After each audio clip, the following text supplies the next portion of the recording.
This summer, my family and I took a trip to Yosemite, and one of the things I noticed driving through the park were that there was this destruction, like this fire destruction, or this fire had destroyed all of this vegetation and all of these trees. And the further we drove in, the more I realized a pattern. There was this one specific tree that looked like that the fire would go up just so far, and it looked like it would either been extinguished or whatever, but these trees hadn't fallen, hadn't succumbed to the blaze, right? And so when we get to the park, I asked one of the park rangers, I'm like, oh man, I'm so sorry about, the destruction that this fire did. And he was like, what are you talking about? Those were controlled burns. And I was like, why in the world would you burn that large, that multitude of trees? And he was like, well, he said, what the tree that you saw was a black walnut tree. And he said, it's indigenous only to this area.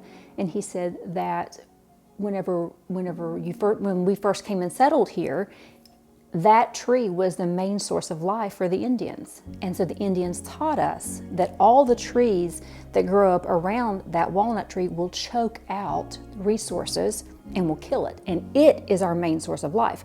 We eat the nut and we use the bark and we use the wood. We use every part of that tree. And that the fire is necessary for the walnut, when it drops, to crack open. It requires heat to expose what it carries. And so God started talking to me about that. He started showing me times in my life when I felt the fire. Man, I felt the flames of a situation. And I would pray, God, get me out of this. God, get me out of this. Send the cavalry. And he was showing me that every time I walked out something and had to square off with something I thought was going to destroy me, I didn't know if I was going to make it on the other side of this thing, that it cracked open something in me I didn't know that I carried that was necessary to sustain life. And it carved out and it weeded out and it killed the things around me that were trying to choke me out. So he was showing me sometimes when you're up against the wall and we're praying for the cavalry to come, and the cavalry doesn't, sometimes we don't need the cavalry.